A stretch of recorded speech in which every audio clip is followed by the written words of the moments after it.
एक लड़की हॉस्पिटल में रोती हुई अंदर हॉस्पिटल में आती है और सामने से आती हुई नर्स से बोलती है, नर्स मेरे बाबा प्लीज़ आप चले ना, देखिए उनकी तबीयत बहुत ख़राब है। उसके ये कहने पर वो नर्स बोली, किधर है तुम्हारा फादर? वो देखने से एक साउथ इंडियन लेडी लग रही थी। जी वो बाहर है, आप चलें प्लीज़, टैक्सी में है वो। उसके ये कहने पर नर्स ने वार्ड बॉय से कहा, स्ट्रेचर ले आओ, आए आप। ये बोलकर वो उसके साथ गई। उस लड़की ने टैक्सी खोला और एक बूढ़े आदमी को उसने देखते हुए कहा, ये रहे। नर्स ने अंदर झुक के उस बूढ़े आदमी की नब्ज चेक की और वार्ड बॉय स्ट्रेचर लेकर आया। नर्स ने बूढ़े आदमी को जल्दी से स्ट्रेचर पर लिटाया और अंदर लेकर चली गई। उसे इमरजेंसी रूम में लिटाया गया। उसके बाद नर्स ने उस लड़की से कहा, तुम एक काम करो, हम डॉक्टर को बुला के लेकर आता है, तुम जाकर रिसेप्शन पर फॉर्म भरो और पैसे जमा कर दो। उसके ये कहने पर वो लड़की अपने आंसू पोंछते हुए वहाँ से चली गई। वो रिसेप्शन पर आई और वहाँ बैठी लड़की से बोली, फॉर्म मिलेगा? उस लड़की ने उसे फॉर्म दिया और उसने उसे भर के पैसे दिए। तो रिसेप्शन पर बैठी लड़की ने कहा, जी आपका नाम और पेशेंट का नाम? आनंद कश्यप, मैं धरा कश्यप, मैं पेशेंट की बेटी हूँ। धरा ने बिल बनाया और उसे दे दिया। धरा सब लेकर वापस से उसी रूम के पास आ गई। डॉक्टर अंदर चेक कर रहे थे। कुछ देर में डॉक्टर बाहर आए तो उसे देखकर डॉक्टर ने कहा, आप मेरे साथ आएँ।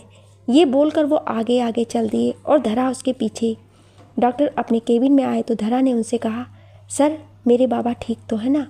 डॉक्टर ने कहा, देखो बेटा, आपके पापा के कुछ टेस्ट करने होंगे और जब तक टेस्ट होते हैं और रिपोर्ट आती है आप प्लीज़ इन्हें यहीं रखें, बाकी अभी वो ठीक है।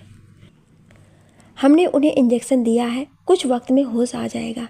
ये कहते हुए उन्होंने अपने सामने रखे पेपर पर कुछ लिख के दिया और बोले, ये टेस्ट है और कुछ दवाइयाँ जो इन्हें देना है, मैं इन्हें वार्ड में शिफ्ट कर रहा हूँ। ये सुनकर धरा ने पेपर लिया और थैंक यू कहकर बाहर निकल आई। वो गई, उसने रिसेप्शन पर टेस्ट के लिए पैसे दिए और बिल बना के मेडिकॉज की शॉप पर जाकर दवा ली और वापस आ गई। तब तक उसके फादर को रूम में शिफ्ट किया गया था। वो आकर उनके पास बैठी और उनका हाथ पकड़े रोए जा रही थी। कुछ देर बाद उसके बाबा को होश आया तो उसने कहा, बाबा आप ठीक हो ना? आनंद जी ने उसे देखते हुए कहा, हाँ मेरी बच्ची, मैं ठीक हूँ, आप इतना परेशान मत हो, आप अभी आपके बाबा बहुत स्ट्रांग है। ये कहते हुए उन्होंने उसके हाथों को थाम लिया। धरा उनके सीने पर सर रखी हुई थी। आनंद जी ने कहा, आप स्कूल पढ़ाने नहीं जाएंगी? नहीं, आज हम यहीं रहने वाले हैं आपके पास, आप आराम करें। उसके ये कहने पर आनंद जी आराम से लेटे रहे। जब उनकी आंख लग गई तो धरा बाहर निकल आई और अपना फ़ोन निकाल के अपने स्कूल फ़ोन करके आज ना आने को कह दिया। उसने घर पर फ़ोन किया तो उसकी काम वाली ने उठाया। उसने कहा, जी दीदी साहब कैसे हैं? धरा ने कहा, सुमन बाबा को यहीं कुछ दिन रखना होगा, आप एक काम करें, दलिया बना के ले आएँ और कुछ फल लेते आना। ये बोलकर उसने फ़ोन रख दिया। जब वो वापस रूम में आई तो देखा कि वही साउथ इंडियन नर्स रूम में थी और उसके बाबा के मशीन को चेक करके रिपोर्ट बना रही थी। नर्स ने धरा को देखकर कहा, तुम्हारा और कोई नहीं है क्या? उनको फ़ोन करके बुला लो, तुम सुबह से इधर को ही है, जाओ घर फ्रेश होकर आ जाओ। उसकी बात पर वो सोचने लगी। उसने कहा, नहीं अभी कोई नहीं है, पर मैंने अपने घर काम करने वाले को बुलाया है, वो आ जाए तो मैं कुछ देर के लिए होकर आ जाऊंगी। नर्स उससे बोली, तुम चिंता मत करो, तुम्हारा फादर ठीक हो जाएगा। काफ़ी पिएगा? मैं भेजे तुम्हारे लिए? उसकी बात पर धरा ने हल्के से मुस्कुरा के हाँ कह दिया। नर्स उसकी बात पर मुस्कुरा के उसे देखकर चली गई। एक कैंटीन का लड़का उसे कुछ देर में कॉफ़ी दे गया। 11 बजे तक सुमन भी चली आई। उसे सब समझा के धरा घर चली गई। धरा घर आई तो देखा घर साफ था। सुमन अपना काम करके गई थी। घर पर रखा फ़ोन बजे जा रहा था क्योंकि धरा का फ़ोन ऑफ हो गया था। वो गई, फ़ोन उठाई और धीरे से बोली, हेलो। उधर से एक लड़के की आवाज़ आई, धरा कहाँ हो तुम? फ़ोन भी बंद आ रहा है तुम्हारा, बाबूजी कहाँ हैं? ये धरा के बड़े भाई सोम कश्यप जी थे जो दिल्ली में सरकारी नौकरी करते थे। धरा ने उनकी बात पर कहा, भैया बाबा की तबीयत ख़राब है, वो हॉस्पिटल में है, डॉक्टर ने कुछ टेस्ट करने के लिए कहा है। उसके भैया ये सुनते ही बोले, क्या अभी कैसे हैं? ठीक है ना वो? हाँ अभी ठीक है, टेस्ट के बाद ही डॉक्टर बोले हैं कुछ बता सकते हैं। भैया अगर आप, उसने ये कहा ही था कि उसके भैया ने कहा, धरा कुछ ज़रूरत हो तो बता देना, मुझे अभी जाना होगा मेरे ऑफिस, जाने का वक्त हो रहा है, मैं शाम को फ़ोन करता हूँ। ये बोलकर उसने फ़ोन रख दिया। उसने फ़ोन रखकर अपनी बगल में खड़ी पत्नी से कहा, पिताजी भी फिर बीमार हैं, अब पता नहीं क्या हो गया है। अजी कुछ नहीं जी, बस अब फिर से पैसे चाहिए होंगे, पिछली बार भी तो देखा नहीं था, पूरे 25,000 लिए थे। इस बार रहने दो, धरा भी सरकारी नौकरी करने लगी है तो कमाती अच्छा होगी और उस पर ट्यूशन भी लेती है। काम पर जाएं आप, ले टिफ़िन ले। ये बोलकर उसने उसका बैग और टिफ़िन दिया। सोम चला गया। बड़ी भाभी ने छोटी भाभी के घर भी फ़ोन करके उन्हें भी भड़का दिया था। धरा के 2 बड़े भाई और एक बड़ी बहन थी। धरा सबसे छोटी थी। अपने घर में 2 साल ही हुआ था कि उसकी सरकारी नौकरी लगी थी।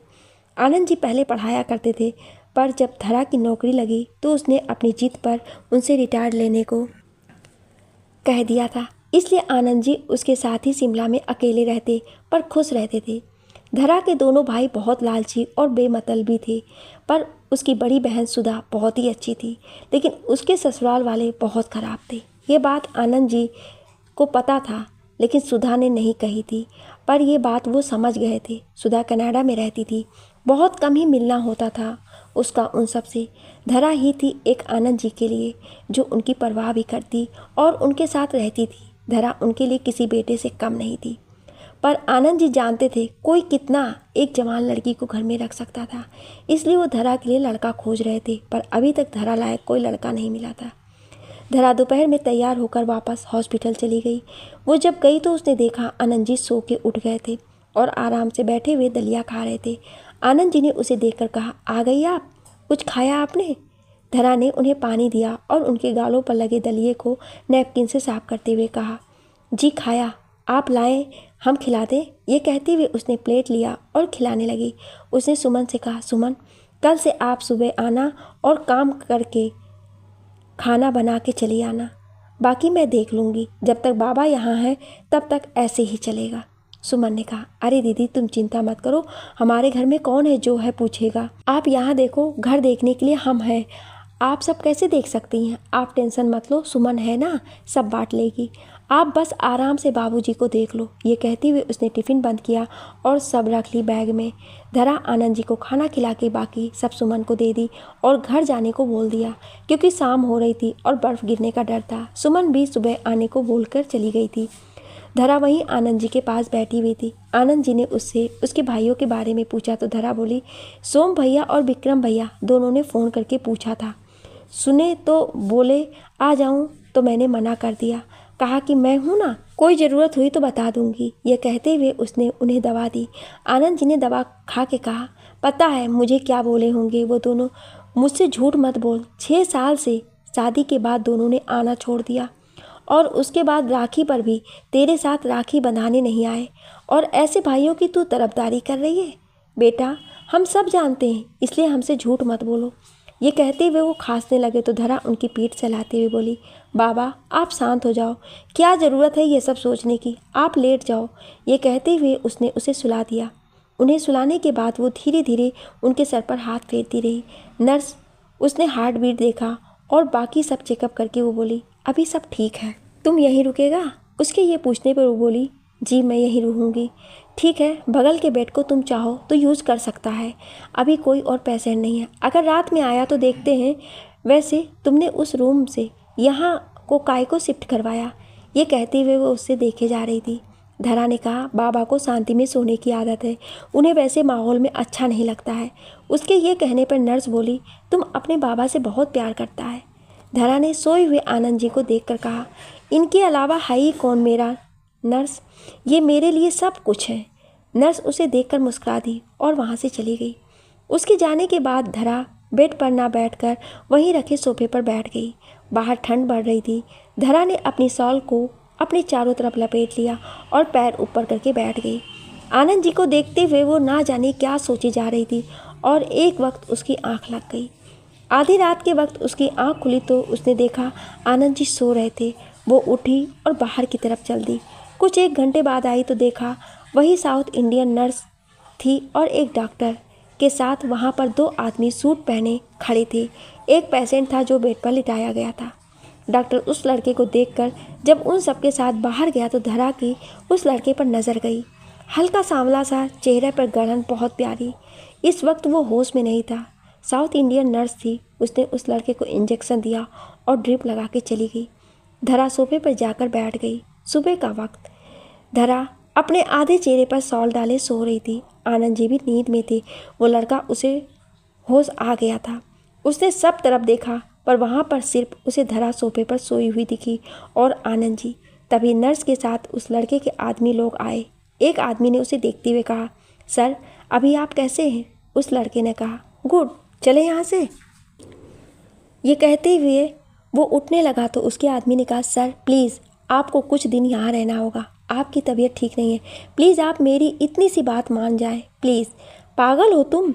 मेरी इतनी सारी मीटिंग्स हैं और बहुत कुछ करना है मुझे, और तुम मुझे हॉस्पिटल के बेड पर आराम करने के लिए कह रहे हो। उसकी इस बात पर वो दोनों आदमी सर झुका के खड़े थे। उसकी आवाज़ से धरा की नींद खुल गई थी। वो उठी तो उसकी चूड़ी की खनक और पैरों में पहनी पायल ने आवाज़ किया तो उस लड़के का ध्यान बोलते हुए उस पर आकर्षित हुआ, लेकिन उसके आदमियों के खड़े होने की वजह से वो उसे दिख नहीं रही थी ठीक से। धरा उठी और वहाँ से बाहर की तरफ निकल गई। उसके जाने के बाद वही साउथ इंडियन नर्स वापस आई। उसने उस लड़के को ज़ोर ज़ोर से बात करते हुए सुना था। वो बोली, तुमको दिखाई नहीं देता? तुम्हारे बगल में पेशेंट है और तुम इतना लाउड लाउड बात करता है। आवाज़ स्लो करो और मेरे को बताओ क्या प्रॉब्लम है तुम्हारा। मिस्टर नील शेखावत, तुमको आखिर इधर रुकने से क्या प्रॉब्लम है? तुम्हारी तबीयत इतनी ख़राब है और तुमको काम की पड़ी है। क्या करेगा इतना पैसा? जब एक दिन मर जाएगा तो कौन लेगा ये सब? तुम्हारा तो गर्लफ्रेंड भी नहीं है, क्योंकि तुम है ही ऐसा बॉय जो काम के अलावा कुछ और कहाँ सोचता है। पर लिसन मिस्टर नील शेखावत, तुमको यहीं रहना होगा जब तक तुम ठीक नहीं हो जाता। हर बार तुमको झेल नहीं सकता, अंडरस्टैंड? ये बोलकर वो आनंद जी को देखने लगी। इतने में धरा वापस आई। तब तक आनंद जी उठ बैठे थे। नर्स को देखकर बोली, गुड मॉर्निंग। नर्स मुस्कुरा के उसे देखती हुई चली गई। नील अभी भी वहीं वैसा ही बैठा हुआ था। उसके आदमी वैसे ही खड़े थे। धरा ने आनंद जी से कहा, बाबा आप चाय पी लें, सुमन अभी आ रही होगी तो मैं कुछ देर के लिए घर जाऊंगी। आनंद जी चाय पीने लगे और धरा भी वहीं बैठी चाय पीने लगी। नील कुछ देर शांत बैठा रहा और अपने आदमियों को देखे जा रहा था। उसने कहा, अब ऐसे क्या देख रहे हो आप सब? जाएं यहाँ से और मुझे मेरा फ़ोन और टैब दें। अब यहाँ ऐसे तो नहीं रह सकता। उसके कहने पर उसके आदमी ने उसे दोनों दिया और बाहर चला गया। धरा उसकी बात सुन रही थी या नहीं ये कहना मुश्किल होगा। उन दोनों के बीच इस वक्त एक सफ़ेद रंग का पर्दा था जिससे वो एक दूसरे को नहीं देख सकते। धरा ने आनंद जी को उठाया और उन्हें ब्रश करवाया और पानी गर्म करके खुद उन्हें स्पॉन्ज दिया। उसके बाद उन्हें रेडी करके वो बैठ गई। आनंद जी ने कहा, स्कूल जाएगी आप बेटा? हाँ जाऊंगी बाबा, आधे दिन में आ जाऊंगी। ये कहते हुए वो उनके कपड़े एक दूसरे बैग में रख रही थी। इतने में सुमन आ गई। सुमन ने कहा, दीदी नमस्ते। जाओ आप, मैं हूँ अब यहाँ पर। आपके लिए स्कूल से फ़ोन आया था, मैंने बता दिया था तो प्रिंसिपल साहब बोले अगर आपको आज भी छुट्टी चाहिए तो ले सकती हैं। धरा ने कहा, नहीं सुमन, हमें स्कूल जाना होगा। आप बाबा के साथ रहें, मैं आधे दिन में वापस आ जाऊंगी। और कुछ मसाले वाला खाना मत देना, मैं आ जाऊंगी। ये कहते हुए वो जाने लगी और 2 कदमों के बाद बोली, थैंक यू सुमन। अरे क्या दीदी, आप भी सिर्फ बोलने को दीदी नहीं कहते हैं आपको। अरे सच का दीदी माना है। मेरा मर्द बाहर खड़ा है, आपको वो घर छोड़ देगा और स्कूल भी जाए वरना लेट हो जाएगा। उसके कहने पर वो चली गई। नील उसे देखना चाहता था लेकिन उसके बाल एक तरफ थे जो उसके चेहरे को छुपा रहे थे। दोपहर का वक्त। सुमन वहीं आनंद जी के पास थी। धरा अंदर आने लगी तो नील की नज़र उसके पायल की आवाज़ से उस पर गई। उसने धरा को देखा और उसका थका सा चेहरा, सुर्ख गुलाबी होंठ और सर्दी की वजह से लाल हो गए उसके गाल। एक तरफ से देखने में उसे धरा कुछ अच्छी लगी थी। धरा आई तो सुमन से उसने कहा, बाबा ने खाना खाया था? जी दीदी, आपने खाया कुछ? सुमन के सवाल पर वो कुछ बोल पाती उससे पहले ही एक नर्स आई और उससे बोली, आपको डॉक्टर साहब ने बुलाया है, रिपोर्ट आ गई है आपके फादर की। उसके कहने पर धरा सुमन को बैठने को बोलकर वहाँ से चली गई। धरा डॉक्टर के पास आई और उनसे बोली, गुड आफ्टरनून डॉक्टर, क्या है बाबा की रिपोर्ट में, सब ठीक है ना? आप बैठ जाएं मिस कश्यप। उसके कहने पर धरा बैठ गई। डॉक्टर ने रिपोर्ट देखते हुए कहा, देखें आपके बाबा को ब्लड कैंसर हो गया। और वो जिस स्टेज पर है वो अभी लास्ट पर पहुंच रहा है, लेकिन हम एक कोशिश कर सकते हैं। इसके एक बार के प्रोसेस में कम से कम 20 से 30 लाख का खर्चा होगा। आप सोच के बता दें तो कल से हम शुरू कर दें और तब तक उन्हें यहीं रखें। धरा रिपोर्ट लेकर धीरे कदमों के साथ उठकर वहाँ से बाहर आई और हॉस्पिटल के सामने वाले छोटे से बगीचे में आकर बैठ गई। उसके हाथ में रिपोर्ट थी और आंखों में आंसू था। वो बैठी हुई सोचे जा रही थी, तभी उसका फ़ोन बजा। उसने देखा सुधा दीदी का कॉल था। उसने अपने आंसू जल्दी से साफ किए और फ़ोन उठाकर बोली, हाँ दीदी, कैसे हो आप?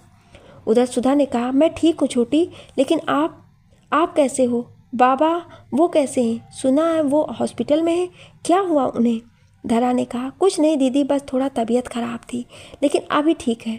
आप और जीजा जी वहाँ ठीक है ना? हाँ हम ठीक हैं, सब बढ़िया है यहाँ पर। पहले आप सच कहें, क्या बात है छोटी? आपका गला भारी लग रहा है, क्या बात है? बताओ, मेरी कसम। उसके ये कहते ही धरा रो पड़ी और उसने रोते हुए सब बता दिया। सुधा बोली, छोटी आप चिंता मत करो, हम पैसे का इंतज़ाम कहीं से करते हैं। और सोम भैया और विक्रम से बोला आपने? बताया उन्हें आपने? उन्हें क्या बताऊं दीदी, जिसने मेरी पूरी बात नहीं सुनी और जिसने एक बार फ़ोन करके ये नहीं पूछा बाबा कैसे हैं, तो मैं क्या बोलूं उन भाइयों से, कैसे बात करूं? ये कहते हुए उसकी आंखों से आंसू गिरे जा रहे थे। सुधा ने उससे कहा, आप परेशान मत होना, मैं हूं ना, देखती हूं क्या हो सकता है। आप बाबा का और अपना ख्याल रखना। ये बोलकर उसने फ़ोन रख दिया। सुधा के लिए धरा उसकी बेटी जैसी थी। धरा को माँ के जाने के बाद सुधा ने ही पाला था, इसलिए वो उसकी आवाज़ से भी पहचान लेती थी कि वो किस हाल में है। सुधा ने जाकर अपनी अलमारी चेक किया और कुछ बैंक बैलेंस पर वो बस 6 लाख था। उसने सारे पैसों को निकाल के धरा के अकाउंट में भेजने का सोचा और उसमें लग गई वो। धरा इधर आंसू साफ करके अपना अकाउंट देखने लगी। उसमें कुल 5 लाख रुपए थे और एक फिक्स डिपॉजिट था, वो भी रुपए इकट्ठे करने में लग गई। शाम का वक्त धरा कमरे में आई तो आनंद जी ने कहा, बेटा कहाँ थी आप? सुबह के बाद दिखी नहीं, कुछ खाया या नहीं? धरा बोली, जी बाबा खाया। वो कुछ काम था उसी के लिए गई थी। नर्स अंदर डॉक्टर के साथ आई तो उन्होंने आनंद जी को देखा और धरा से बोले, अभी तो ठीक लग रहे हैं, पर आप सोच लें और कल बता दें आप। उसके ये कहने पर धरा बोली, आप कल से इलाज शुरू करें, मैं कल सुबह यहाँ पैसे जमा करवा दूंगी, आप चिंता मत करें। आनंद जी ने कहा, लेकिन हुआ क्या है, हमें रिपोर्ट आ गई, क्या आया है उसमें? धरा ने अभी तक आनंद जी को नहीं बताया था। डॉक्टर ने नोट पैड पर कुछ लिखते हुए कहा, आपको ब्लड कैंसर है और लास्ट स्टेज होने पर में कुछ वक्त है, कल से इनके कहने पर हम इलाज शुरू करेंगे। ये बोलकर वो चले गए। आनंद जी ने उनके जाने के बाद कहा, बेटा ये क्या है? कुछ नहीं बाबा, आप ठीक हो जाओगे और मेरे साथ वापस रहोगे, आप चिंता मत करना। आपकी बेटी आपको अभी जाने नहीं देगी, मैं सब कर लूँगी। उसके ये कहने पर वो बोले, तेरे भाइयों को ये बात पता है क्या? तूने उन्हें ये सब बताया? धरा ने ना में सिर हिला दिया तो आनंद जी ने कहा, हाँ उन्हें क्या ही बताएगी, उन्हें अपनी ज़िंदगियों से फुर्सत मिले तब ना। सच कहूँ बेटा, तो तेरे भाइयों की जगह मुझे 2 बेटियाँ और होती तो शायद इस आनंद कश्यप का सीना चौड़ा हो गया होता, पर मेरे बेटों ने मुझे बहुत लाचार बना दिया। धरा ने उनके पास बैठते हुए कहा, बाबा ऐसा नहीं कहते, मैं हूँ ना, आप कुछ मत सोचें। और भैया देखना, जैसे ये सुनेंगे वैसे ही आएंगे, वो अच्छे हैं। उसकी बात पर आनंद जी ने कहा, फ़ोन लगा और अभी बता, मैं भी सुनना चाहता हूँ क्या बोलेंगे तेरे भाई लोग। और हाँ, कसम है तुझे, जो बोले मुझे सुनने देना। आज मैं भी तो सुनूं अपने पिता से कितना प्रेम है। अपनी बेटी जैसी बहन को तकलीफ़ में देखकर क्या वो सब खड़े होते हैं उनके लिए? ये कहते हुए उन्होंने उसके हाथ से फ़ोन लिया और कॉन्फ्रेंस कॉल किया। जब दोनों ने फ़ोन उठाया तो धरा ने कहा, प्रणाम भैया। विक्रम ने कहा, हाँ धरा बोलो, क्या हुआ, सब ठीक है? सोम ने कहा, हाँ थोड़ा जल्दी बताओ, मुझे कहीं जाना है। धरा ने आनंद जी की तरफ देखा तो उन्होंने बोलने के लिए कहा। धरा ने कहा, भैया वो बाबा की रिपोर्ट आई है और डॉक्टर ने कहा है कि बाबा को ब्लड कैंसर है, उन्हें कल से इलाज देना होगा, 20 से 30 लाख रुपए लगेगा। ये सुनते ही सोम की पत्नी जो बगल में खड़ी थी उसने कहा, अरे धरा ये तो बहुत बुरी बात हुई, ये कैसा पहाड़ तोड़ दिया भगवान ने। उसके ये कहने पर विक्रम भी शांत बैठा था, उसकी भी पत्नी वहीं खड़ी थी, फ़ोन स्पीकर पर था। उसने कहा, अरे भाभी सही कहा, ये क्या हो गया, लेकिन धरा इतने पैसों का इंतजाम होगा कैसे? तुम्हारे भैया का सेविंग तो तुम जानती हो नहीं पाता है क्योंकि किराए का मकान है, और उसके बाद तुम जानती हो दिल्ली कितनी महंगी है। अब क्या करें, बड़े भैया से देख लो। उसके ये कहने पर सोम की पत्नी बोली, अरे हम कहाँ से देंगे, अभी पिछले महीने मेरी तबीयत खराब हो गई थी, उसमें पैसा लगा था, और फिर बिट्टू की पढ़ाई, उसमें कितना खर्चा लग रहा है, इतना पैसा कैसे दे पाएंगे। उसके ये कहने पर आनंद जी ने कहा, तुम लोगों से पैसे लेने से अच्छा है ये आनंद कश्यप मर जाए, और हाँ, आज से अभी से आप दोनों हमारे लिए मर चुके हैं, इसलिए दोबारा कभी अपनी शक्ल मत दिखाना। ये बोलकर उन्होंने फ़ोन कट कर दिया। धरा उनके सीने पर सर रख के बोली, आप शांत हो जाओ बाबा। आनंद जी ने उसके सर पर हाथ फेरते हुए कहा, तेरी माँ कहती थी बेटे बुढ़ापे का सहारा होते हैं, लेकिन आज लग रहा है झूठ कहती थी। मेरी तो बेटी ही 100 बेटों के बराबर है, उसने हमेशा मुझे नहीं छोड़ा, पर अब और नहीं। बेटा, मेरा ये ATM कार्ड है, आप ले जाओ और जाकर उसमें कुछ पैसे हैं उसे निकाल लो। धरा ने कहा, नहीं बाबा, हमने पैसों का इंतज़ाम कर लिया है, कुछ पैसे दीदी ने भेजा है, कुछ मेरे पास था, तो हमने सब कर लिया है, आप चिंता मत करो। उसके ये कहने पर आनंद जी उसे देखे जा रहे थे। धरा वहाँ से उठकर बाहर की तरफ जाने लगी तो सामने से आ रहे नील से टकरा गई। नील ने उसे पकड़ा और उसके चेहरे की तरफ देखने लगा तो उसने देखा आंसुओं में भरी आंखें, गाल आंसुओं से भीगे हुए, और चेहरे पर वही थकान जो दोपहर में थी। धरा संभाल के खड़ी हुई और अपनी शॉल ठीक से कंधे पर रखते हुए वहाँ से निकल गई। नील उसे जाते हुए देख रहा था। वो अंदर आया तो देखा कि आनंद जी खांसे जा रहे थे, पर कोई नर्स उनके पास नहीं था। वो पहले सोचे, उसके बाद उनके पास गए और बगल में रखा पानी उन्हें देते हुए बोले, सर ये ले। पानी देते हुए उसने उनका पेट सहलाया और आनंद जी ने पानी लेकर पिया। उनकी खांसी शांत हुई तो उसने ग्लास लेकर रख दिया। आनंद जी ने उसे देखकर कहा, थैंक यू बेटा। नील शेखावत, आप मुझे नील बुला सकते हैं। उसकी बात पर आनंद जी अपना चश्मा लगा के उसे देखते हुए बोले, आप वो मशहूर बिजनेसमैन है ना, जिसने मुंबई और दिल्ली के बाद यहाँ पर भी अपना बिजनेस चला लिया है। नील ने कहा, जी मैं वही नील शेखावत हूँ। आप आनंद कश्यप नाम सुना था डॉक्टर से। वैसे आपको हुआ क्या है? आपकी बेटी, वो मैंने देखा, वो रोते हुए गई है। डोंट माइंड, नहीं बताना आपको तो कोई बात नहीं। ये बोलकर वो अपने बेड पर बैठ गया। आनंद जी ने कहा, मुझे ब्लड कैंसर है, आज ही पता चला है। आनंद जी ये कहते हुए ना जाने क्यों नील को सब बता दिए। नील भी बहुत ध्यान से सुने जा रहा था। ना जाने इस एक पल में क्या था जो दोनों एक दूसरे की बात सुन रहे थे। नील ने भी उसे अपने बारे में बताया, पर उतना नहीं जितना आनंद जी ने बताया था। लेकिन आनंद जी और नील के बीच अनजाने में एक रिश्ता बन गया था। धरा जब रात में आई तो देखा आनंद जी बेड पर बैठे थे और नील उनके सामने अपने बिस्तर पर। दोनों के बीच में टेबल रखा था और उस पर टैब। उसने आगे बढ़ के देखा तो दोनों ऑनलाइन चेस खेल रहे थे। धरा ने कहा, बाबा खाना। उसके ये कहते ही आनंद जी ने टैब में देखते हुए कहा, अभी रुको, आप खाना निकालो, हम बस इन्हें हरा के खाते हैं। मिस्टर कश्यप से नील शेखावत, मुझे हराने वाला पैदा नहीं हुआ। ये कहते हुए उसने अपनी चाल शुरू की और धरा नर्स को देख रही थी जो नील का खाना लेकर खड़ी थी। नील का आदमी भी आ गया पर वो साइड में खड़ा रहा, उसने कुछ बोला नहीं। धरा ने प्लेट में खाना निकाला और उसे लेकर खड़ी हो गई।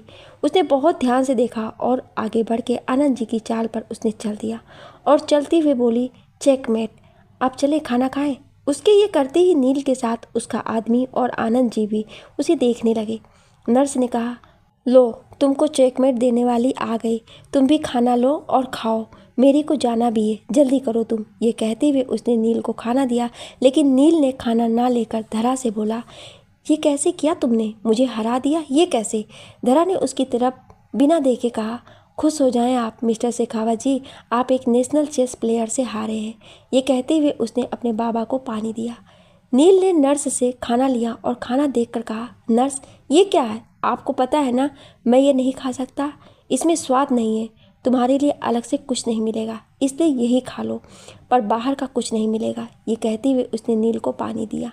नील ने खाना वहीं रखा और बोला, मैं नहीं खाने वाला, मुझसे नहीं खाया जाएगा। नर्स कुछ बोलती उससे पहले ही धरा ने उसके सामने से प्लेट उठाकर अपने साथ लाया खाना उसे देते हुए बोली, ये मेरे घर का खाना है, आपने मेरे बाबा को कुछ पल की खुशी दी, इसके लिए खा ले।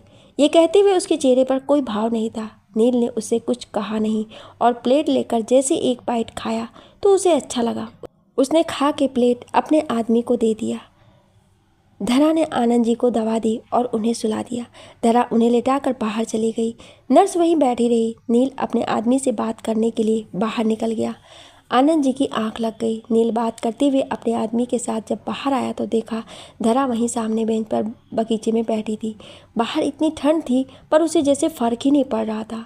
नील वहीं खड़ा हुआ धरा को देखे जा रहा था। धरा कुछ देर वहीं बैठी रही, फिर वहाँ से उठकर चली गई।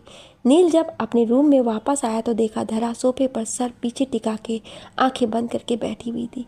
आनंद जी सो चुके थे। नील भी आकर लेट गया। सुबह का वक्त। आज सुबह सुमन जल्दी आई थी और उसके आने पर धरा घर चली गई थी। नील की आंख खुली तो धरा वहाँ नहीं थी। आनंद जी चाय पी रहे थे। उन्होंने नील को जगह देखा तो उससे बोले, चाय पियोगे नील? नील ने कहा जी।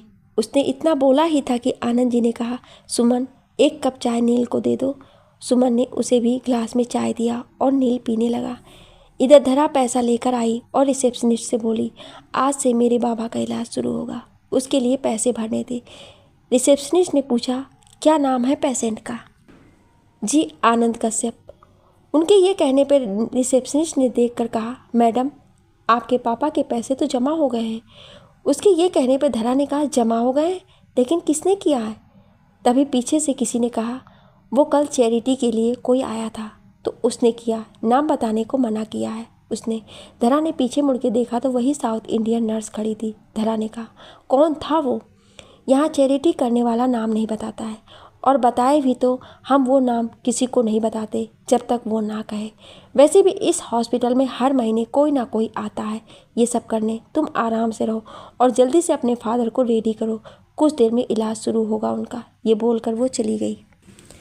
धरा ने खुद से कहा, मुझे नहीं पता कान्हा जी कौन था वो, पर जो भी है उसे उसकी ज़िंदगी में वो सब मिले जिसकी उसकी ज़िंदगी में कमी है। उसे पूरी दुनिया की खुशी मिल जाए। ये बोलकर वो अपने आंसू साफ कर रूम में गई। अंदर जाकर देखा तो आनंद जी नील से बात कर रहे थे। धरा नील को देख ना जाने क्यों अजीब सा फील करती थी।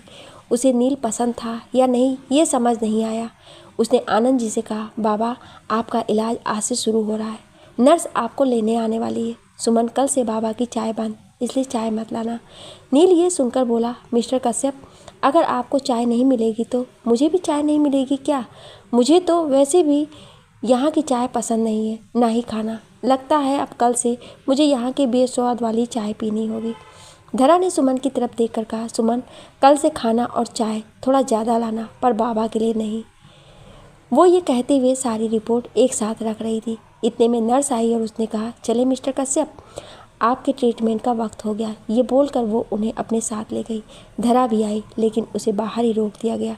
धरा वहीं खड़ी रही। इधर नील का आदमी उससे बात करने आया था। उसने देखा नील अपना सर पकड़ के बैठा था। उसके आदमी ने कहा, सर आपको फिर से दर्द हो रहा है? रुके मैं डॉक्टर को बुलाता हूँ। उसने ये कहते हुए एक बटन प्रेस किया तो नर्स आई। उसने उससे डॉक्टर को बुलाने के लिए कहा। नर्स भागते हुए गई और डॉक्टर को बुला लाई। उसने नील को देखा और उसे एक इंजेक्शन दिया जिससे उसके सर का दर्द कुछ वक्त में ठीक हो गया और वो सो गया। डॉक्टर ने नील के आदमी से कहा, शेखर साहब आप इन्हें समझाएं, ऐसे इनकी जिद पर इनकी जान भी चली जाएगी। क्यों नहीं ये ट्रीटमेंट के लिए मानते हैं? ये अगर आज मान जाएं तो हम आज से ट्रीटमेंट शुरू कर देंगे, पर ना जाने किस जिद पर बैठे हैं मिस्टर शेखावत, प्लीज़ समझाएं इन्हें। ये बोलकर वो चले गए। शेखर वहीं खड़ा देखे जा रहा था। इधर धरा सुमन के साथ बैठी हुई थी। वो सोचे जा रही थी। सुमन गई और उसे लाकर चाय दी। धरा ने मना किया तो सुमन बोली, दीदी खुद का ख्याल नहीं रखोगी तो कैसे बाबूजी का ख्याल रख पाओगी? उनके लिए तो सिर्फ आप हैं। अरे भगवान ने 2 बेटे दिए लेकिन मजाल है एक भी बेटा यहाँ खड़ा हो। अरे पैसे नहीं दिए तो खड़े कैसे होते? देख लेना दीदी, एक दिन भगवान सबका बदला लेगा, वो सब भी खुश नहीं रहेंगे। मत कोसो सुमन, अपनों को कोसते नहीं है, और बाबा के लिए मैं हूँ ना, और दीदी भी तो है। धरा ये कहते हुए चाय पीने लगी। सुमन ने कहा, अरे दीदी अगर अपने ऐसे होते हैं तो मैं तो कहती हूँ ऐसे अपने मर जाएं। बताओ एक बाप मरने की हालत में है और इन बेटों को जरा सा ना हुआ कि आके देख जाए। कसम से अच्छा हुआ मेरी कोख ने बेटी को जन्म दिया। कम से कम अफसोस तो न रहेगी कि ऐसा बेटा पैदा किया था। पर आप चिंता मत करना दीदी, ईश्वर सब ठीक करेगा, बाबूजी ठीक हो जाएंगे। ये कहते हुए वो उसे देखे जा रही थी। दोपहर का वक्त, नील को होश आ गया था। उसने देखा आनंद जी बेड पर लेटे हुए हैं पर होश में नहीं है। धरा उनके पास उनका हाथ पकड़े बैठी थी। सुमन भी वहीं सोफे पर बैठी हुई थी।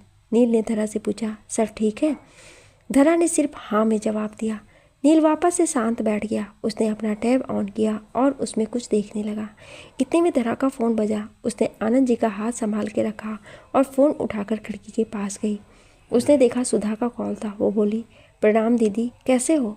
मैं ठीक हूँ, आप ये बताएं कि बाबा कैसे हैं? उनका इलाज शुरू हो गया है? पैसे वो कहाँ से आए? भैया ने दिया या छोटे ने? सुधा के ये पूछने पर धरा ने आनंद जी को देखते हुए कहा, नहीं दीदी, किसी ने नहीं दिया है, पर एक फरिश्ता आया था जिसने हमारी मदद की है। मैं बस ये जानती हूँ उसने जिस तरह हमारी मदद की है, कान्हा जी कभी उस पर कोई तकलीफ ना आने दें। आप फिक्र मत करना दीदी, मैं हूँ यहाँ पर, आप अपना ख्याल रखें बस। सुधा ने कहा, आप मेरी चिंता मत करना, मैं यहाँ ठीक से हूँ। आप बाबूजी और खुद का ख्याल रखिए, मैं बाद में कॉल करती हूँ। ये बोलकर उसने फ़ोन रख दिया।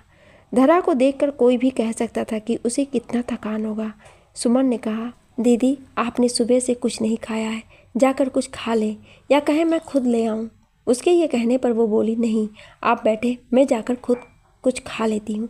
आपने कुछ खाया है? नहीं तो मैं ले आती हूँ। अरे नहीं दीदी, हम खा के आए हैं और आप खा लो जाकर। उसके ये कहने पर धरा चली गई। उसके जाने के बाद नील ने सुमन से कहा, आपकी दीदी हर वक्त ऐसी ही रहती हैं, बिना बोले, कम बोलने वाले। उसकी बात पर सुमन ने कहा, नहीं साहब, वो तो बहुत चहल पहल वाली लड़की हैं, बहुत बोलती हैं, लेकिन जिस लड़की ने बहुत से धोखे खाए हों, जिसने उम्मीद की हो अपनों से और उसके अपनों ने उसकी उम्मीद को तोड़ दिया हो और साथ उस वक्त छोड़ा हो जब उसे उसकी बहुत ज़रूरत हो। बाबूजी के दोनों बेटे जितने ख़राब हैं, उनकी दोनों बेटियां उतनी ही अच्छी हैं। लेकिन देखो, एक बेटे की ज़िंदगी में इतना दर्द और दूसरी की ज़िंदगी में ये सब। ना जाने भगवान क्यों अपनी आंखें बंद करके बैठा है। पर इतना पता है मुझे साहब, जिस दिन भगवान ने अपनी आंखें खोली तो फैसला होगा। नील उसकी बातें सुने जा रहा था। वक्त ऐसे ही बीत रहा था। 1 महीने होने वाला था। नील भी तब तक वहीं था। उसने भी अपना इलाज करवाना शुरू कर दिया था, पर बेमन से वो उस पर होता था कि वो इलाज के लिए जाएगा या नहीं। आनंद जी की हालत ठीक ही थी। धरा आती, पूरे दिन उनके साथ वहीं रहती, लेकिन 1 महीने में नील ने हॉस्पिटल के साथ धरा को भी परेशान कर रखा था। धरा उसके लिए घर का खाना लाती और चाय भी। आनंद जी शाम को नील के साथ चेस खेलते और उससे कुछ बातें करते थे। नील एक अच्छा लड़का था। वो इतना बड़ा बिजनेसमैन था, लेकिन उसे घमंड नहीं था। धरा की उससे बहुत कम बात होती थी, शायद ना के बराबर ही, लेकिन आनंद जी और सुमन से बहुत होती थी। 1 महीना बीत रहा था, लेकिन इस 1 महीने में ना धरा के भाइयों ने फ़ोन किया और ना ही मिलने आए थे। धरा जैसे तैसे सब कर रही थी। वो आनंद जी को बचाने के लिए जी जान लगा चुकी थी और बाकी सब भगवान पर छोड़ चुकी थी। नील हॉस्पिटल रहता था और वहीं से अपना काम भी करता, लेकिन उसकी नज़रों को अब एक आदत होने लगी थी और वो थी धरा। उसे धरा की जो आदत हो रही थी, उसे पता होने लगी थी कि उसका मुस्कुराता चेहरा उसे अच्छा लगता है, उसका थका हुआ चेहरा उसे थका जाता। ये बात वो अभी जान पाया था कि नहीं, वो उसे नहीं पता था। नील के बारे में ना धरा जानती थी और ना जानना चाहती थी, क्योंकि उसे बस अपने पिता के बारे में सोचना था। सुधा उसे बराबर फ़ोन करके पूछती जाती थी। 1 महीने ख़त्म हुए और अगला महीना आया। धरा काउंटर पर अगले महीने का पैसा जमा करने गई तो उससे लड़की ने कहा, मैडम आपका इस महीने का पैसा तो कल शाम को जमा हो गया है। उसके ये कहने पर धरा हैरानी से बोली, जमा हो गया? लेकिन किसने किया? उसके ये कहने पर नर्स ने उसके बगल में खड़े होकर कहा, वही चैरिटी वाले, उन्हीं के पैसों से हुआ है। कहा था ना, स्ट्रेस मत लो, वो जो गॉड है ना, वो अपने लोगों की हेल्प करने किसी भी रूप में आ जाता है। चलो ये पैसे ले जाओ तुम और जाकर अपने पापा के पास बैठो। धरा ने कहा, पर क्या आप मुझे उनका नाम बता सकती हैं? प्लीज़, मुझे जानना है कौन है वो, प्लीज़ नर्स प्लीज़। ये बोलकर वो उसे देखने लगी तो नर्स ने बोला, मैंने तुमको बताया था ना कि ये इन्फॉर्मेशन किसी को नहीं दिया जाता है, तो तुम हमसे क्यों बार बार एक ही बात पूछते हो? चलो अब जाओ, मेरे को भी बहुत काम है। ये बोलकर वो चली गई। धरा भी वापस कमरे में आ गई। देखा नील जा रहा था आज। उसने उस पर ध्यान नहीं दिया और जाकर सोफे पर बैठ गई। नील ने शेखर से सारा सामान ले जाने को कहा और खुद आनंद जी से मिलने के लिए रुक गया। आनंद जी लेटे हुए थे। उसने धरा से कहा, मैं जा रहा हूँ, सर से बोलना अगर वक्त मिला तो मैं उनसे मिलने आऊँगा। धरा ने सामने देखते हुए कहा, शुक्रिया, जितने दिन आप थे मेरे बाबा खुश थे, उसके लिए शुक्रिया, और मैं बता दूंगी उन्हें। नील ने उससे कहा, मैंने बस खुद को यहाँ रोकने के लिए एक सहारा लिया। वैसे शुक्रिया आपके बाबा का मुझे करना चाहिए जो उन्होंने मुझे मना लिया। चलें, गुड बाय। ये बोलकर वो वहाँ से चला गया। उसके जाने के बाद धरा सोफे पर बैठ गई। शाम का वक्त। धरा हॉस्पिटल के बगीचे में बैठी हुई थी। शाम गहरा रही थी और ठंड बढ़ती जा रही थी। बहुत कम लोग ही वहाँ थे। उससे कुछ दूरी पर एक आदमी उसे देखे जा रहा था। उसके हाथों में एक पेपर और पेन था और वो गाड़ी से टिक के कुछ करे जा रहा था। तभी शेखर आया और उससे बोला, नील सर, सब हो गया है। नील ने कहा, गुड, चले। ये कहते हुए उसने उस पिक्चर को कंप्लीट किया और उसे फोल्ड करके अपने जेब में रख लिया। नील आया था पर ना वो आनंद जी से मिला और ना धरा से। वो बस बाहर खड़ा रहा। धरा भी रात में आनंद जी को दवा देकर वहीं सोफे पर बैठकर खाली बेड को देख रही थी। आज पहली बार था जब उसे अकेलापन महसूस हो रहा था। बहुत शांति थी इस कमरे में। उसे पहली बार नील की कुछ यादें आने लगीं।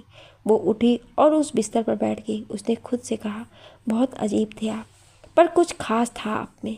न रिश्ता न कुछ, पर मेरे बाबा के होठों पर मुस्कान ला देते थे आप। आज आपके जाने से बाबा की मुस्कान भी कहीं चली गई है और इस कमरे का शोर भी। पर अब अपनों ने साथ नहीं दिया तो दूसरों से क्या उम्मीद करूं। ये कहते हुए वो उसी बिस्तर पर सिरहाने से लग के आंखें बंद करके लेट गई। सुबह का वक्त। उसकी आंख खुली तो देखा सुमन अंदर ही आ रही थी। धरा ने कहा, सुमन आ गई आप? जी दीदी, आपकी चाय लाए हैं। और नील भैया वो नहीं है क्या? उसके ये कहने पर वो बोली, कल उन्हें डिस्चार्ज कर दिया गया। ये कहते हुए वो आनंद जी के पास गई और उनसे बोली, बाबा बाबा उठे, सुबह हो गई है। उसके कहने पर आनंद जी ने कोई रिस्पॉन्स नहीं दिया। वो फिर उन्हें हिला के बोली, पर तभी उनका हाथ नीचे लटक गया। ये देखकर धरा के होश उड़ गए।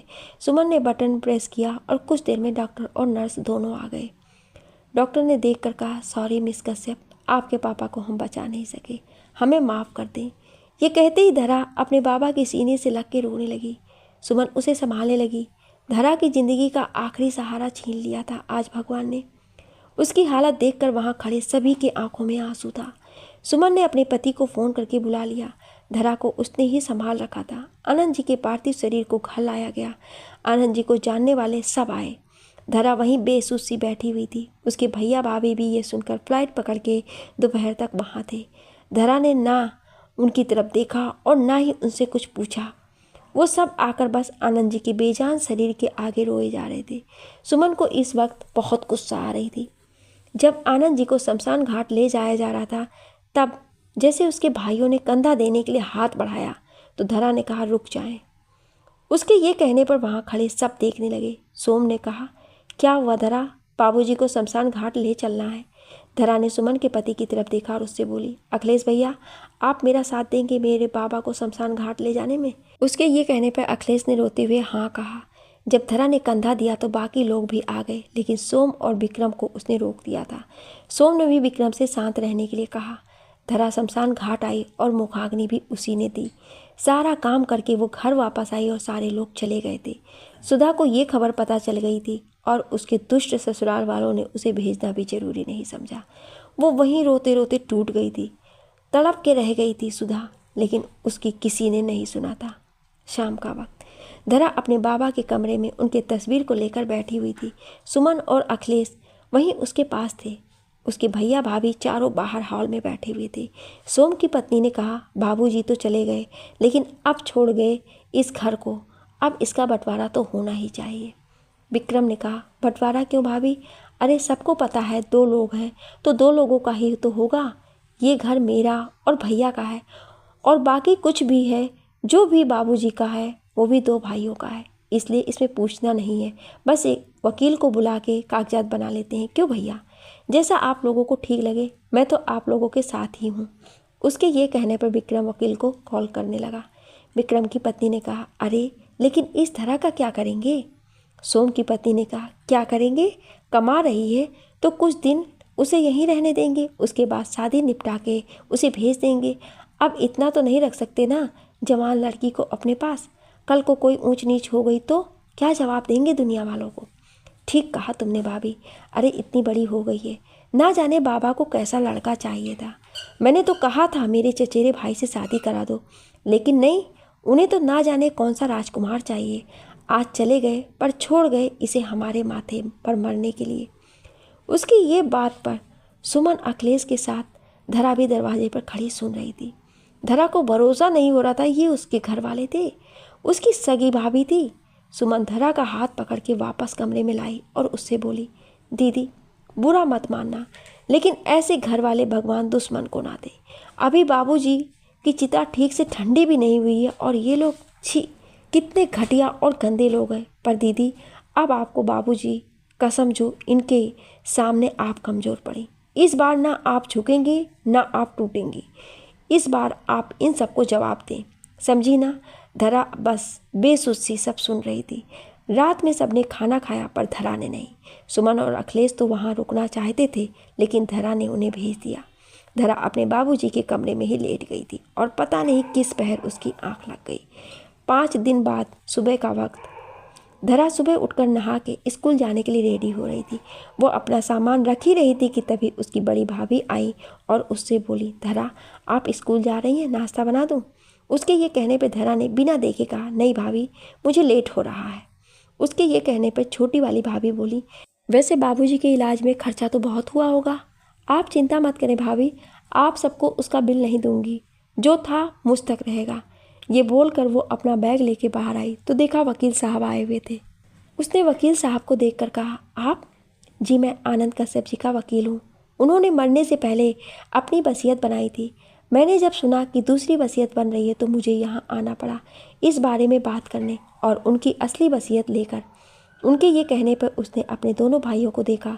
तभी सुमन भी अखिलेश के साथ आ गई थी। वकील ने कहा, अगर आपके पास वक्त हो तो क्या आप बैठकर वसीयत सुन सकती हैं? धरा कुछ बोलती उससे पहले ही उसकी बड़ी भाभी बोली, अरे वकील साहब ये रुककर क्या करेगी? इसे जाने दे, बाद में हम बता देंगे इसे वसीयत के बारे में। तभी सुमन ने अंदर आते हुए कहा, अरे क्यों बड़ी भाभी, आप सब अगर सुनेंगे वसीयत तो दीदी को भी सुनने का पूरा हक है। क्यों वकील साहब, सही कहा ना मैंने? नहीं तो वकील साहब आप शाम को आएँ तब दीदी भी होंगी। उसके ये कहने पर बड़ी वाली भाभी बोली, अरे नहीं रुक जाओ धरा। उसके कहने पर सुमन ने धरा को बैठाया और वो उसके बगल में खड़ी हो गई। वकील साहब ने वसीयत निकाला और उसे पढ़ने लगे। मैं आनंद कश्यप अपने पूरे होशो हवास में ये घर और मालती जी के गहने अपनी दोनों बेटियों के नाम करता हूँ। मेरे पास जो भी कुछ है वो सिर्फ मेरी दोनों बेटियों का होगा और गलती से भी मेरे बेटों ने उस पर हक जताया तो कानून से अनुरोध है कि वो उन पर कड़ी से कड़ी सज़ा मुकम्मल करें। धरा बेटा, आपको मेरी कसम, अपने बाबा की आखिरी बात मान लो। इस घर को और अपनी माँ के गहनों को पाने के बाद भाइयों या भाभियों के हाथ में मत देना। अगर ऐसा किया तो मेरी आत्मा को कभी शांति नहीं मिलेगी। मेरी बच्ची हमेशा खुश रहना। ये कहते हुए वकील साहब रुके और उसे घर के पेपर और गहनों के सारे बॉक्स देकर चले गए। उनके जाने के बाद बड़ी भाभी बोली, बाबूजी ऐसा कैसे कर सकते हैं? अरे आप दोनों उनके बेटे थे, ऐसे कैसे अपनी बेटियों को सब देकर चले गए? ये तो बहुत गलत किया है। अरे ऐसे कैसे अपने बेटों को भूल सकते हैं? धरा ने सब कुछ लिया और खड़े होते हुए बोली, मिसेस सोम कश्यप जी मेरे बाबा के बेटे थे, है नहीं? वो तो उस दिन ही मर गए थे जिस दिन अपनी पत्नियों की बातों में आकर उन्होंने मेरे बाबा को अकेला मरने के लिए छोड़ दिया था। वो कितना तड़पे, लेकिन आप सब में से कोई नहीं आया। पैसे देना छोड़े, आप सब ने तो उन्हें देखा भी नहीं, जाना भी नहीं कि कैसे हैं। एक फ़ोन नहीं किया और उनके मरते ही फ्लाइट पकड़ के चले आए क्योंकि प्रॉपर्टी और गहने चाहिए थे। अरे वो पिता रोते रोते इस दुनिया से गया। आप सब उसके अपने थे, पर आप सब ने तो परायों से भी ज़्यादा बुरा बर्ताव किया। बहुत कुछ सहा उन्होंने, पर कोई नहीं। अंत तक उनकी बेटी थी और यही बेटी आज उनकी कसम का, उनकी बात का मान रखेगी। सुमन, मेरे वापस आने तक मेरा घर इन मेहमानों से खाली हो। मैं इनकी परछाई भी अपने घर में नहीं देखना चाहती हूँ। और हाँ, इनके जाने के बाद मेरे घर को धो के गंगा जल छिड़क देना। मैं यहाँ बुरी चीज़ का वास नहीं होने दूंगी। ये बोलकर वो कमरे में चली गई और सारा सामान रखकर बाहर आई और स्कूल चली गई। उसके जाने के बाद सुमन ने कहा, अरे आप जैसे बेटों से तो बाबूजी के बिना बेटे के ही सही थे। दीदी यहाँ एक एक पैसे जोड़ रही थी और आप सब अपनी ज़िंदगी में खुश थे। उस लड़की ने रातों की नींद, दिन का सुकून सब खत्म किया और आप चैन से सो रहे थे। वो बाप बेटों की झलक देखने के लिए बैठा इंतज़ार कर रहा था और उसके बेटे आए भी तो अपनी पत्नियों के साथ, तो ये घर लेने। अरे थूकती हूँ मैं ऐसी औलादों पर जो अपने माँ बाबा के नहीं हो सके। अरे वो किसी और के क्या होंगे। पर याद रखना, बड़ी भाभी और छोटी भाभी, बुढ़ापा सिर्फ बाबूजी का नहीं आया था, आप सबका भी आएगा और आप सबकी औलादें भी बड़ी होंगी। उस दिन आप सबके कर्मों का फल आप सब भोगेंगे। जो जो दुख आप सब ने दीदी को और बाबूजी को दिया है, वो सब ऊपर बैठा हुआ वो देख रहा है। सूद समेत देगा वो सब कुछ आप चारों को। और अब मेरी दीदी के घर से आधे घंटे में निकले। मैं दीदी के आने से पहले ये घर वापस से वैसा करूँगी जैसा बाबूजी के वक्त था। उसके ये कहने पर बड़ी भाभी और बाकी सब अपने अपने रूम में जाकर बैग पैक करने लगे। वो सब बैग पैक करके आए तो बड़ी भाभी ने कहा, मैं भी देखती हूँ कैसे वो इस घर को बना के रख पाएगी। एक वक्त आएगा जब वो इस घर को छोड़ के जाएगी, तब ये घर खंडहर बन जाएगा। और हाँ, कह देना खंडहर बस टूट के गिरने के लिए होते हैं और एक दिन उनके मलबे होते हैं। चलो जी, ये बोलकर वो वहाँ से सबके साथ चली गई। उसके जाने के बाद अखिलेश ने कहा, ऐसी होती है औलाद तो मैं कहता हूँ अच्छा है हमें बेटा औलाद में नहीं मिला। बताओ, जिस पिता ने खून पसीना एक करके इन्हें यहाँ तक पहुँचाया, उसे ही ये लोग ठोकर मार दिए। अरे देवी जैसी दीदी का दर्द भी ना दिखा। कभी खुश नहीं रहेंगी ये सुमन, कभी नहीं। ये कहते हुए वो रो दिया। सुमन ने उसका हाथ पकड़ लिया था। 20 दिन बाद शाम का वक्त। धरा ने सुमन और अखिलेश की मदद से ही आनंद जी की 13वीं की थी। उसके बाद धरा ने खुद को संभाला था और वापस से स्कूल पढ़ाने के लिए ट्यूशन देने लगी थी। सुमन सुबह आकर काम करती और शाम को 4 बजे चली जाती। सुमन की बेटी भी धरा के पास ही पढ़ती थी। सुधा भी यहाँ वापस आ रही थी। उसने अपने पति से तलाक लेने का फैसला किया था, जो इस वक्त कनाडा में चल रही थी, इसलिए उसे आने में वक्त लग रहा था। धरा सुधा की मदद के लिए यहाँ से पैसे भेजा करती थी।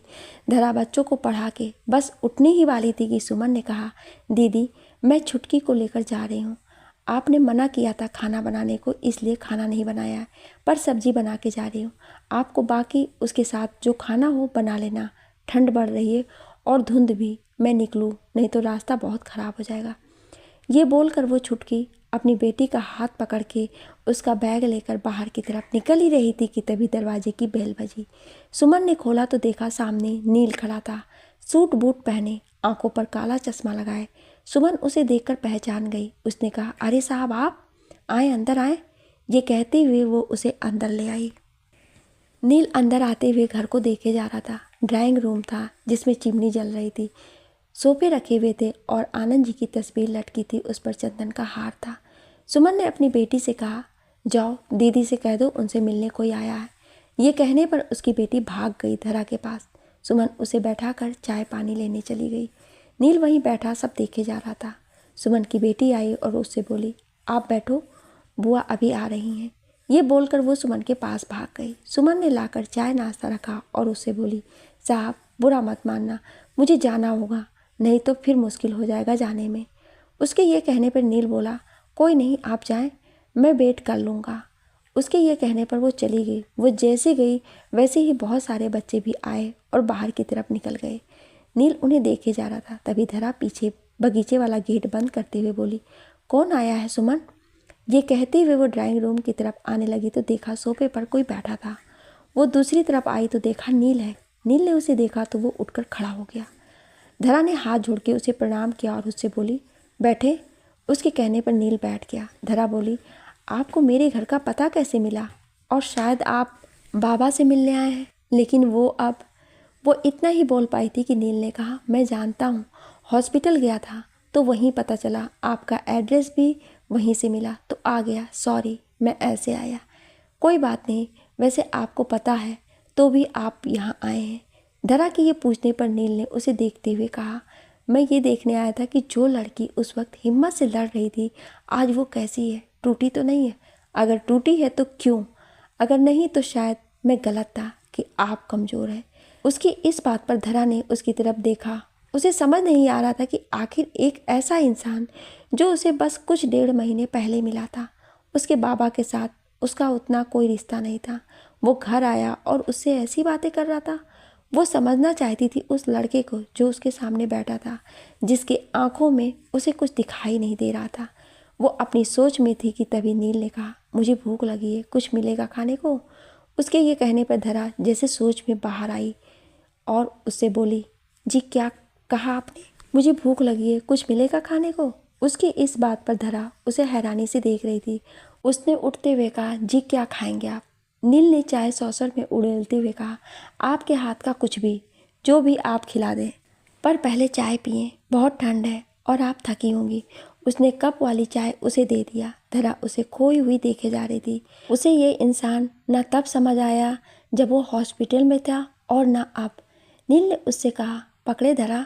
पहली बार उसने उसका नाम लिया था। धरा को एक अजीब सा एहसास हुआ। उसने आगे हाथ बढ़ा के कप ले लिया।